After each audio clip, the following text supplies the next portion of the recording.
Hoy le damos la bienvenida en esta billetera a Francisco Lelo de la Rea Padilla. Él es director de investigación económica en el Centro de Estudios Económicos del Sector Privado, el CESP, que es el brazo económico y de análisis del Consejo Coordinador Empresarial.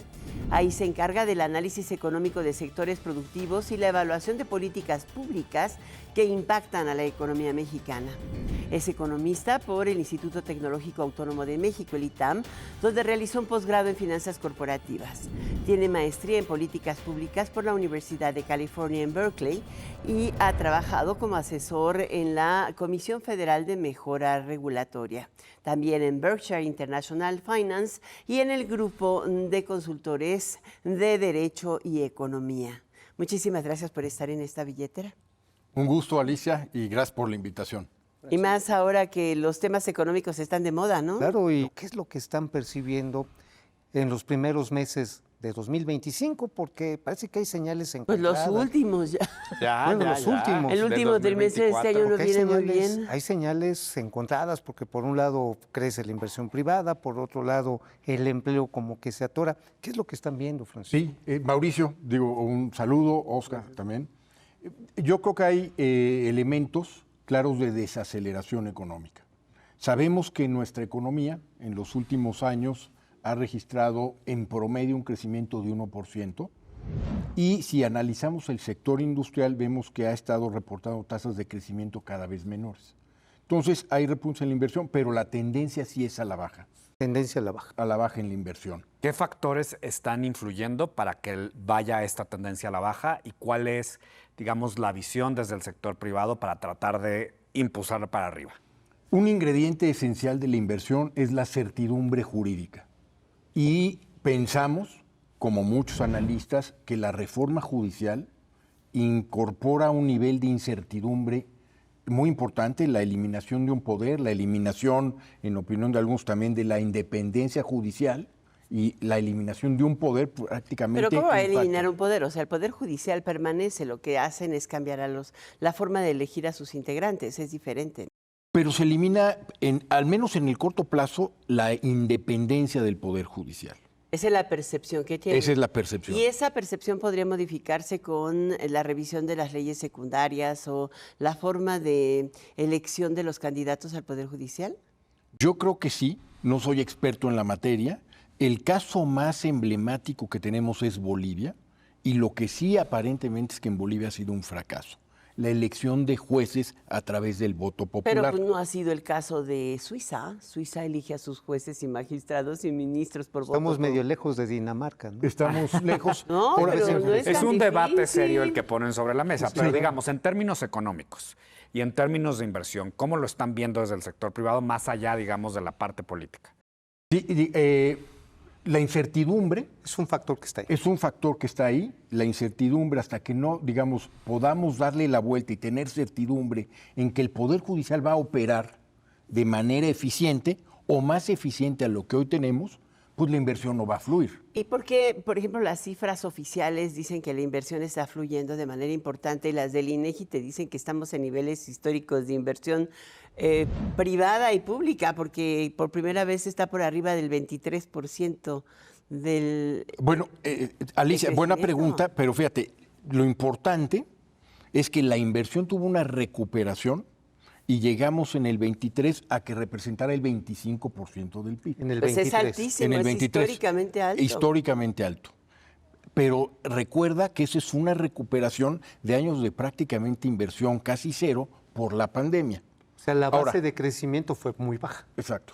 Ahora, lo que sí vemos ahorita en los últimos años es una desaceleración de la inversión, y los últimos datos nos muestran que hay un crecimiento de 0.7%. Ah, caray. Muy ¿Mes bajo. o año? Mes, ¿no? Ok. Y entonces, año? Y año a año de una caída de 1%. O sea, ya es una franca, Sí. un franco ¿Y qué es lo que retroceso. cae más, la inversión pública o la inversión privada? La inversión privada, ¿no?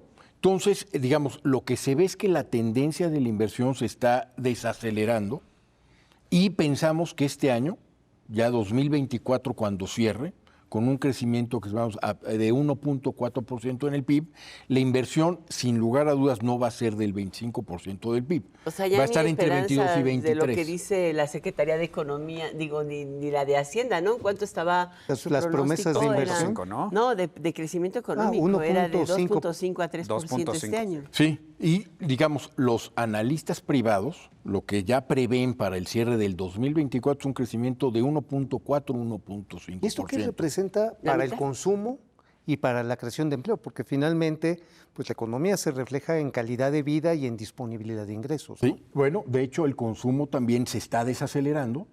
Las muestras del consumo es que hay una desaceleración. ¿Cuáles son las cifras en esa materia? Fíjate, en la parte de consumo tuvieron una caída de un poquito arriba del 2%, es una caída de 2.2%, el consumo. Pero sigue siendo el 62% del Producto Interno Bruto. Sí, sí, sí. Estábamos es correcto. en niveles del 14-15% después de la pandemia, mucho Sí. reflecto. O sea, hoy como que parecen estabilizarse. Yo hoy estoy como en la parte del, ¿cómo dicen? El optimista y únete a los optimistas. El abogado del diablo. El abogado del sí. diablo. Bueno, pero el tema aquí es el consumo. La otra decías, es el consumo sigue representando El la empleo. mayor parte de nuestra capacidad. La caída del empleo, ¿es Está un dato enorme. de un mes o es un dato que nos tiene que asustar? No, yo creo que es un ajuste, vamos a ver cómo se comporta, pero también este año vamos a tener un crecimiento mucho menor del empleo. Ay, pero era brutal, o sea, casi 800,000 puestos de trabajo perdidos en un mes, es mes. como que... 600 ¿Qué pasó? ¿Qué pasó? Bueno, 800, sí. 800,000 considerando el sector formal al informal. Exacto. sí. Pero, ¿a qué responde ese ajuste? Digo, para ajuste, dentro de una fuerza de trabajo total de cerca de 54 millones de personas, sí es muy relevante. Decía el INEGI en su boletín que era por cuestiones estacionales, dado el término del verano y el inicio de las clases.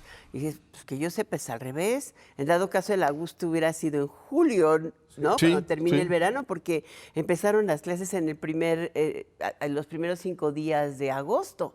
En consecuencia, no me parecía muy lógica su explicación. Pero, ¿qué es lo que ves ahí, Francisco Paco? ¿Qué es lo que estás viendo que lleva a un ajuste de esas dimensiones? Pues lo preocupante es el nivel del ajuste y justamente lo que revela es una desaceleración profunda de la actividad productiva, tanto en la economía formal como en la informal, ¿no? O sea, el regreso a clases, como pregunta Alicia, no hizo que más gente se incorporara a las actividades que están relacionadas con los Es lo servicios, normal, por ¿no? ejemplo, ¿no? Sí. Normal, claro.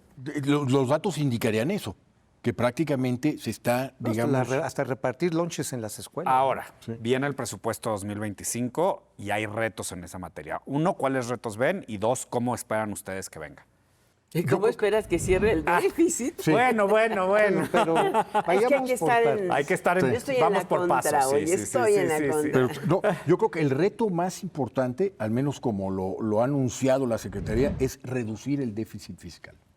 ¿A Y cuánto el esperan déficit que no es cierre? menor. El déficit anunciado es que lo vamos a recortar en 3 puntos porcentuales. Ups, ¿Y eso es un cuánto es en billón de dinero? pesos. 3.5. Eso es más de 500,000 millones de pesos. Que va a afectar, supongo que también en la inversión pública, ¿no? Y afecta la inversión pública, obviamente afecta la parte de creación, digamos, es una consolidación fiscal que también se ve reflejado en la inversión pública y en los programas insignia. Entonces hay menor creación de empleo, menor demanda agregada y eso va también, se refleja en el pronóstico de crecimiento para el 2025. Y fíjate, el pronóstico de crecimiento para el próximo año es de 1.4. Son crecimientos... O sea, que a ese le van a mochar otro tantito, ¿o cómo? Otro tantito. O sea, digamos, la Secretaría de Hacienda trae un pronóstico de entre 2 y 2.5% y en los analistas del sector privado para el próximo año es de 1.4.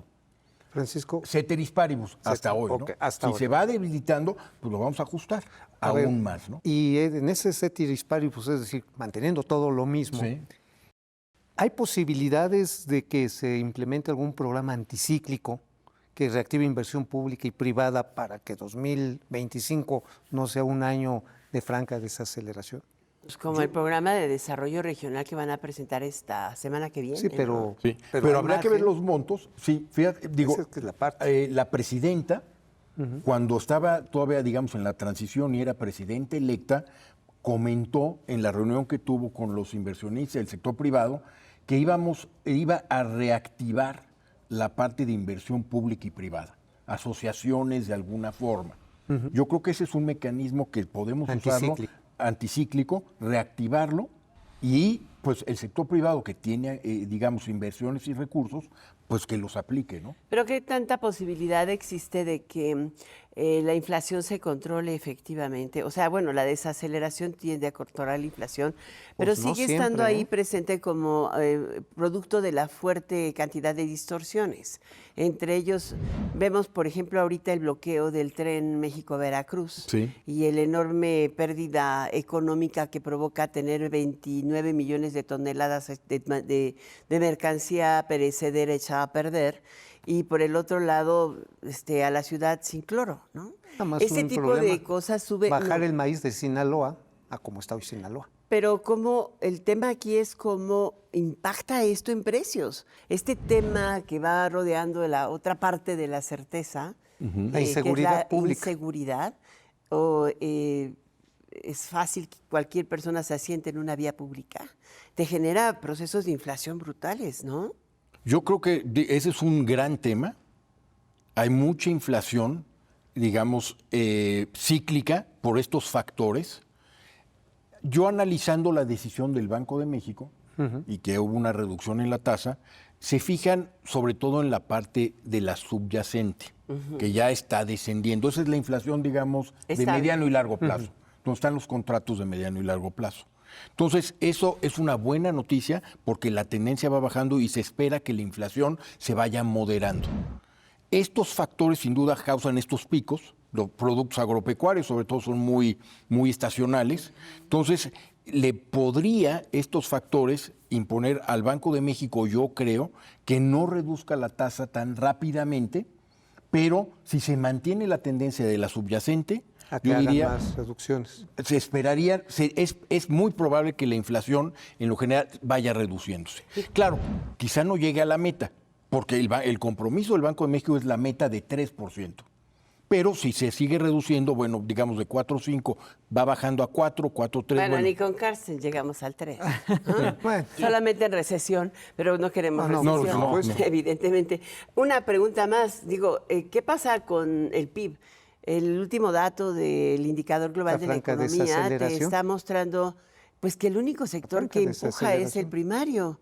Los otros dos, el secundario y el terciario, no empujan. Están cuajados. Entonces, ¿cómo lograr homogenizar las políticas públicas que fomenten el impulso de la manufactura en México y también del sector servicios? Yo creo que la oportunidad más importante que tiene México hoy es la relocalización. Necesitamos, y este gobierno, mandar señales claras de que vamos a aprovechar la relocalización. Producir más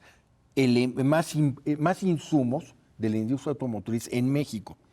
¿Cómo lo hacemos? Pues sin duda que empiece a llegar inversión más tecnológica, inversión que digamos, use más la capacidad productiva mexicana, la mano de obra y nada más el capital también intelectual, y empezar a desarrollar en México estas digamos, insumos que hoy vienen de China.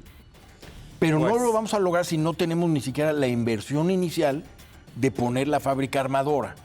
Yo creo que una segunda paso es empiezo a armar y luego empiezo a generar las partes. Pues en ya México. ves que ahora nos dicen que no nada más vamos a ser armadores, vamos a ser productores. Productor. Paco Lelo de la Rea, Un muchas gusto, gracias Alicia. al director general del CESP por estar con nosotros en esta billeta. Gracias. Nos Un vemos gusto. la próxima semana. Mauricio, Gracias. un gustazo. El gusto es nuestro.